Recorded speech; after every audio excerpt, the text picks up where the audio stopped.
welcome back to another episode of Pokemon Knowledge. On today's episode, we're going to make another video that's going to age absolutely terribly, and that's going to be a hypothetical, where's Pokemon going to be in 2025? And don't get me wrong, I could already see everybody right now saying there's no way you can know what the hobby's going to be like in 4 years, and you're right. But this video is just going to be for entertainment purposes. But we're going to try to have some deep dives and, maybe dig into it and peel back some of the layers, because I think these hypothetical conversations are very important, because in order to understand where Pokemon is right now today, you really need to understand the track that they're going on and what can that mean for you as both a collector or an investor. And generally speaking, the hobby as a whole, the fundamentals that make up this hobby, both from a collecting and an investment side, I do believe that they will stay relatively the same. And when I say relatively the same, I do believe that continuing to go forward all the way into 2025, whatever the most current, whatever the most modern set is, I still believe you will see a lot of hype surrounding whatever it is. It doesn't matter what it is. And don't get me wrong, we're talking about sets that aren't going to come out for a year, 2 years, 3 years, 4 years down the line. But whatever that set is, at the current time of release, there will always be hype around it.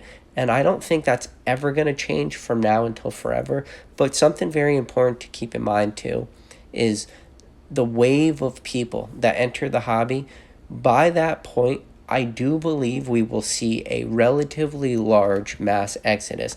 But the mass exodus we're going to see is going to be, I don't know what you want to call them. Maybe call them like the more paper-handed collectors. And yes, I do understand like the paper-handed term is definitely more like a Wall Street bets kind of term, and maybe it doesn't really work so well for Pokemon. But what I mean by that are the people that came into the hobby who might have had, what I kind of call the wrong intentions, meaning they were more or less only in this hobby from an investment side, and they didn't really care so much about the actual cards or the actual sets, and they didn't want to do like a lot of the due diligence. And at the end of the day, if you were going to just be a 100% investor in Pokemon and you weren't going to be any sort of collector, I could tell you right now, in my opinion, you probably right now, and you will continue to have an extremely long road ahead of you, because in order to be successful in this hobby, you need to be immersive in this hobby. You can't just be trying to make a buck. And that's where like the collecting side really comes in handy. And especially when it comes to the investment side, the reason why collectors are so super successful is because at the end of the day, if the price is not right for their product, they will not sell. And that's why those people have been and will continue to be so successful. But, so that's the first thing that will really stay the same. But we'll also finally start to get the answers for a lot of the questions we were having, is mainly what type of reprints are we going to see for a lot of this ultra modern product. And by that point, the 4-year timeline, 2025, we will really have a good understanding of how far back Pokemon is really going to go when it comes to reprints. And by that point, do I expect to still have people having the conversations about XY reprints? No. Do I expect to really hear strong arguments for Sun and Moon reprints? No. I really think at that point, people are really going to already be talking about whatever the next big set is. And when I say the next big set, I'm talking about like game-changing sets, meaning, you had the Sun and Moon era, you had Sword and Shield. 2025 will already have probably either, whatever the following sets are, or the even follower ones. So at that point, Sword and Shield could potentially be like an XY type age point. So it'll be very interesting to see what the reprint conversations are like in 2025. But at that point too, we're also, all the huge graded submissions we've seen go into PSA, they're going to have been returned by then. And not only will they have been returned by then, they will have been returned a long time ago at that point. And when I say a long time, I breathe real heavy when I say this, but right now, the way this hobby is going, a long time is definitely 3 years. Keep in mind, 3 years brings us back to Sun and Moon. at the rate this hobby is going, and at the rate I'm starting to see people's memories, and people's memories are starting to just get smaller and smaller and shrinking overnight. It's almost a phenomenon when you talk to some people about Pokemon, how like quickly their memories have just gotten so short, and it's almost a struggle for people to go past 2020 and try to remember what it was like in 2019, 18, 17, stuff like that. So by that point, all the graded cards, the huge submissions we've seen, all the bulk grading that went to PSA, all the backlog that we've been waiting on, those cards will have been back, and they will have been back for 3 years. So by that point, we'll have seen the market as a whole when it comes to grading really level out. And when I say level out, I mean price points for cards are really going to stabilize in the sense that for certain cards, for certain sets, and I think that's really two areas. The certain sets being like base set, jungle, fossil, like real early Wizard of the Coast type sets, probably Team Rocket, maybe some of the Neos. We're really going to see a lot of submissions from those, and then we're going to see a lot of submissions for ultra modern stuff. So probably some Sun and Moon stuff, but mainly a lot of like, maybe the end of Sun and Moon too, but mainly like Sword and Shield for ultra modern. And those will what we'll see a huge flood of the returns be, those two areas. So a lot of those cards will start to even out, and the problem I think will happen is really when you have a huge supply of graded cards in both those areas, whether it's ultra modern or vintage. And keep in mind, when you talk about vintage and you're talking about base set, while base set is very old, yes, it is 20 years old, you got to remember base set had like 8 different print runs. There is a lot of base set cards out there. And when I say there's a lot, I'm talking a ton of it. So by that point, all those returns that came back, we're really going to see the market start to even out in a way, and we'll see if the lower grade cards have any sort of value at that point. Because at the end of the day, the people that will continue with this hobby, and I do believe that from what we've seen with the influx of new collectors and investors from 2020, 2021, I do believe a very large chunk of those people will continue to stay in the hobby and continue to grow. But you could ask anyone. If you're going to continue to grow in this hobby, don't get me wrong, I understand how appealing low-grade cards are from a simple dollar point that, you can go and you can get pretty much any card you want if you don't care about grading at all, and you just will take whatever the lowest price, lowest grade on the market is. That's very easy to do. But I could already kind of tell you right now, and it's one of my strong opinions, if you stay in this hobby long enough, you are going to very quickly change your collecting, where you're only going to want to go after really at the bare minimum 9s. But even 9s, you're probably going to want to start to steer away from a little bit, and you're really going to only want to go for the 10s. And I understand that a lot of people out there will probably say, no, I'm happy with my 7s or 8s. And maybe you're happy right now, but trust me, after you're here for long enough and you really start to dig deep and you really start to grow your collections, at a point you will eventually start to finish these sets, finish your master sets. And if you finish your master sets at lower grades, in order to continue that master set and continue to see it grow and continue to see that master set, more or less be worth more, you're going to start rotating higher grades into your set and starting to push out some of the lower grades. And trust me, that is just the normal ebb and flow of collecting, especially when it comes to collecting graded cards. You're really going to want to go after those high-end grades.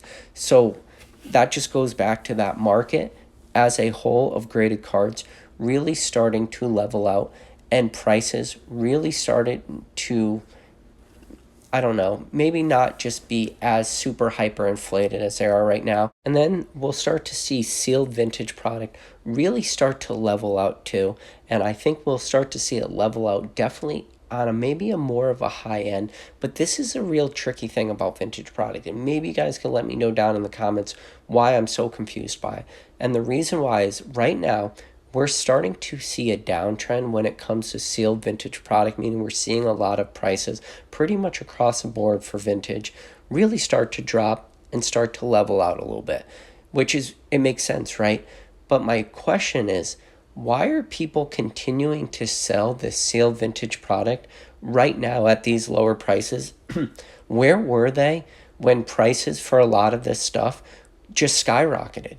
And I think, and I'm sure a lot of you guys probably agree with me, a lot of the price points for sealed vintage product was really being artificially created because there was a lot of that product really being scooped up, not so much by investors, but by box breakers and people that were really able to manipulate fan bases and really do some questionable stuff, in my opinion, to really start to get super high dollar amounts for packs. You got to keep in mind, when you have a pack that maybe realistically, your pack value is only a couple $100, but people are able to get $1,000. People are able to crack booster boxes at the height of the Pokemon phenomenon 2020 in box breaks, and people were able to buy a sealed box for 15 grand, and in one break they're able to make like $1,000 a pack, so that's $36,000 a pack.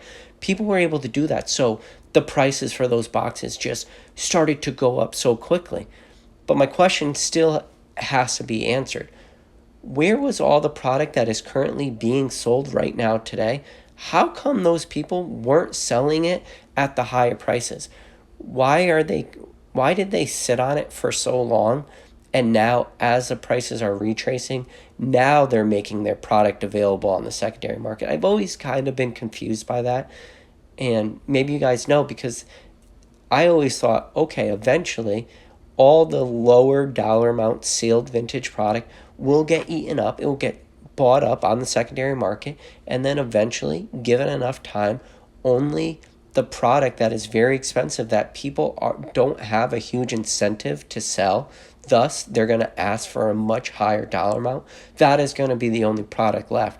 And we're not really seeing that. We've seen a lot of these prices drop with products still available. So it is a little bit of a head scratcher for me and a little counterintuitive from what I actually expected to happen. And as I said earlier in the video now, yes, super modern, whatever the most current set is, will still be in demand.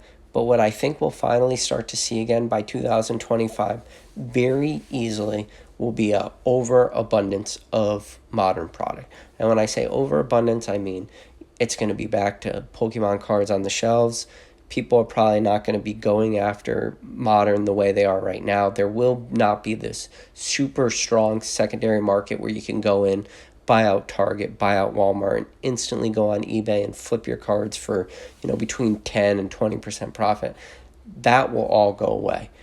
But I do believe that with what we're already starting to see happen with inflation, I think price points for a lot of sealed, modern product in 2025, modern product, will cost just more money. And when I say cost more, I'm just talking about simple MSRP. So the price you're going to pay at Walmart, the price you're going to pay at Target, I think you're probably going to be looking arguably around like a 20% increase from where we are in 2021. So right now, you can go in and buy like a single pack blister. No promo, no nothing, just a single pack for like $4. I think it's 14 cents or whatever at Walmart or Target. I think we're going to start to see that price really be a price point of like $4.99. So you're going to start to pay around $5 per pack. And you'll see that trickle in through booster boxes and collection boxes and, check lane blisters, and you name it, you'll start to see price increases. It might not be a clean 20% off the board. I think a lot of the prices are going to be more even numbers. So like check lane blister, either $4.99, $5.99, they'll be like $6.99. And ETBs instead of $39.99, maybe they'll be $44.99. You know, like just even numbers, but sure, you could break down everything. It'll be a price increase. And that would just be simply not just because of demand, but just because of inflation. And to say 20% across the board, I think that's, you know, a very conservative number.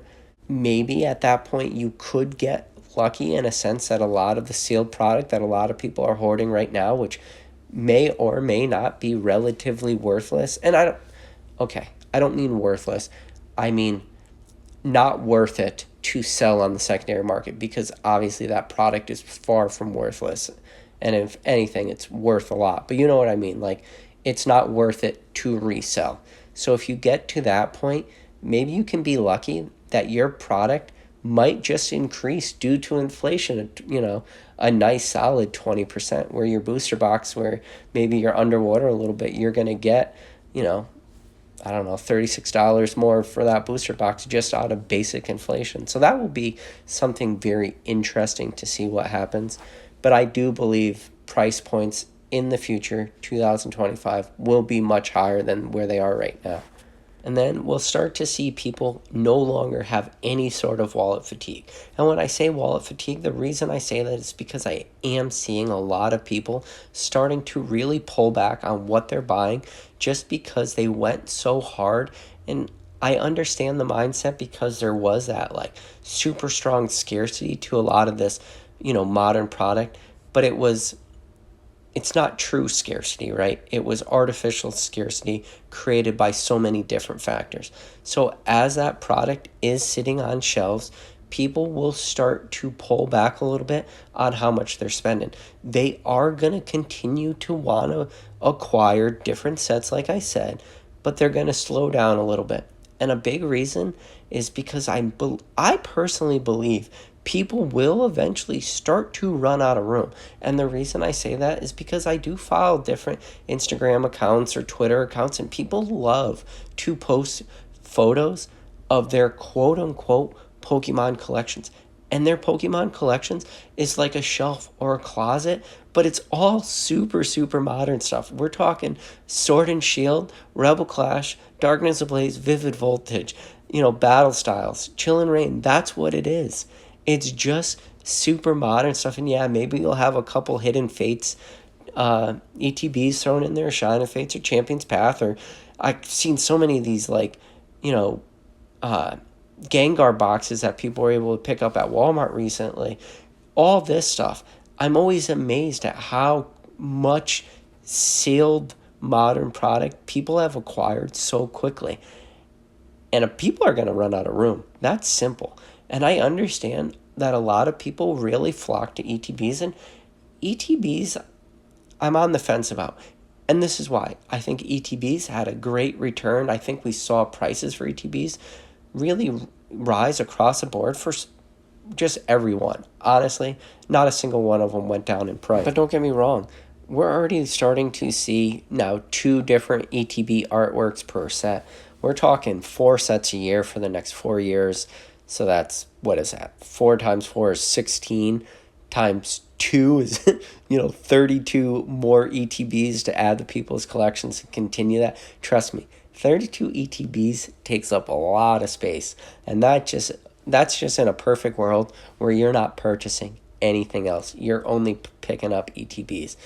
Yeah, I think eventually people are going to just pull back out of the sheer amount of product that they're going to have to store.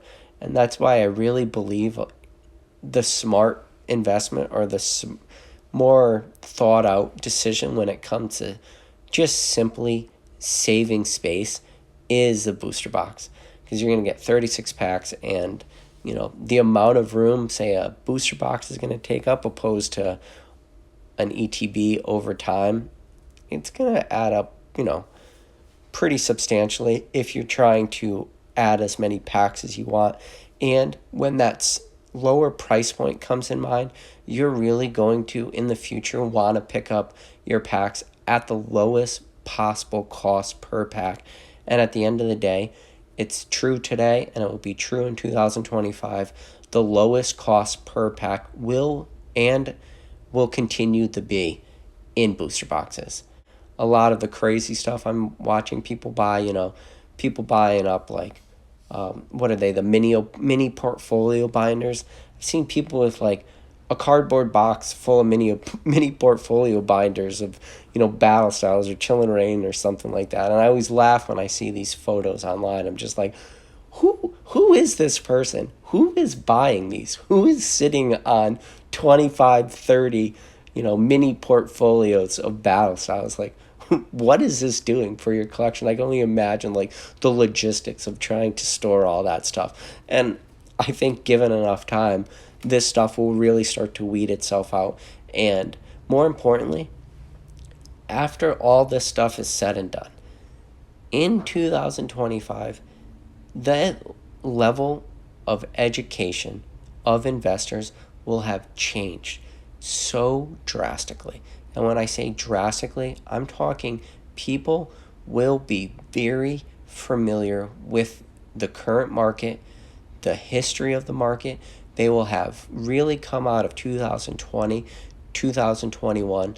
They will come out battled hardened. And the reason why a lot of these people that stick with this hobby will come out battle hardened is sadly because they will have lost the battle. And when I say they lost the battle, meaning the mistakes that they have made, they will have lost those. They will have lost those battles. But the war is far from over. And what they have learned by, overpaying for a product or doing, foolish things when it comes to this hobby, which as people sit back and we've seen what people have done in, 2020, like the crazy prices people were paying for pre-orders and stuff like that. All this stuff will be a thing of the past.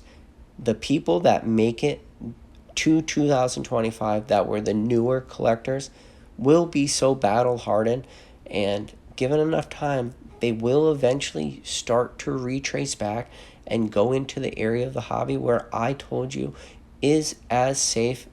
And you got to use the word safe always in quotation marks, area of the hobby that is very strong, and that will always be vintage. Because at the end of the day, in 2025, vintage is still old. It's old today. It's going to be old then. When you look at a Skyridge set from 2003, yeah, it's only going to be 4 years older. It's still going to be scarce. It's still going to be rare. But you're going to see more eyes on this type of stuff. And more eyes is always good. And that's definitely what you want for the hobby to continue to grow. Because for the hobby to grow, I've said it before and I'll say it again. For vintage to grow, modern has to still be in demand. And that's because people are going to continue to pick up modern, and then eventually they'll get tired of certain sets and they will continue to go back in time and look for areas of the hobby because they will want to expand stuff and they want to grow. Now in 2025, yes, I know I've kind of been picking on the newer collector, the new investor, but at the end of the day, the people that have been around the hobby doing what they're doing, I just think they're going to continue doing what they're doing.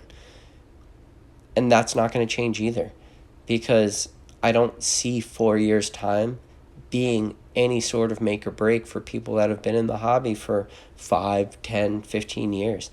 If anything, I think they're just going to be more and more rejuvenated, just because the hobby as a whole will be so much larger in 2025 than it was in 2019.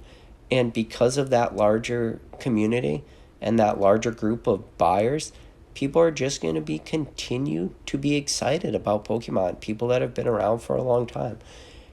And when you break down Pokemon as a whole, it might seem like this huge hobby with so many collectors, and it is.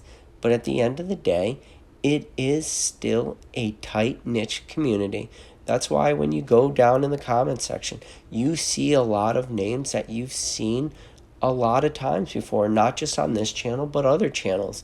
Because as a whole, the community is still small-ish. And when I say small-ish, I just mean like the voices and the people they're going to be the same, and it's always going to be like that. And that's one of the best parts of this hobby. Now, the problem is some of the voices that we've heard in the hobby, and those voices, the people that are, making content, I think we will see a lot of new people come in. There'll be new content creators, but you'll always have those guys like Leonhardt, Real Break, and Nate, who are the very entertainment style channels. They will continue to do pack breaks and stuff like that. Nothing like that will ever change because there will always be such a large audience. You can go look at their subscriber count. The audience for that type of stuff is the largest part of this hobby. But when it comes to channels like mine, I think they could do one or two things. They could continue to grow, or they can die. Because I think the future of Pokemon is really the storytelling aspect. And because I say storytelling in the sense that people want to continue to grow in the hobby and continue to learn and continue to have conversations. And in order to have conversations like this video, which is just a hypothetical, but it is very important for people to start to go outside of their bubble and start to, have a conversation, have a discussion like this. Where do you think Pokemon will be? And at the end of the day, I could be so far off the mark that it's not even funny. But hopefully, this channel's still around. Hopefully, there's channels like mine that are still around. And hopefully, there's channels that don't even exist right now that are going to be, the next big channel. And if that happens, that's a good thing. And the reason why is because the hobby as a whole will continue to be strong and will continue to grow. And that's all I want. I'm sure that's all you want, is because at the end of the day, we want this hobby to continue to grow and continue to do amazing things. And Pokemon Company as a whole, I think they will still be able to put out some amazing products. And I'm very interested in the sets, in the card designs, in the alternative arts, and whatever the chase is in 2025. I think it's going to be amazing. I think it's going to be exciting. And I hope I'm here in, 2025 to still be on this journey with you guys. And I hope you guys stick around long enough and you're still on the journey with me. And I'm continuing to make videos, and maybe, who knows, maybe in 4 years from now we can go back and I'll do a reaction video to this and see how far off the mark I actually was. But anyways, guys, I know this is just a long-winded hypothetical video. I had really no point to it other than I just want to have a conversation with you guys. But hey, listen, let me know down and below, what do you think? Where do you see the hobby in 2025? Do you think I was on the mark with anything? Or do you think I was so far off the mark that it wasn't even funny? But other than that, I'll catch you guys on the next video.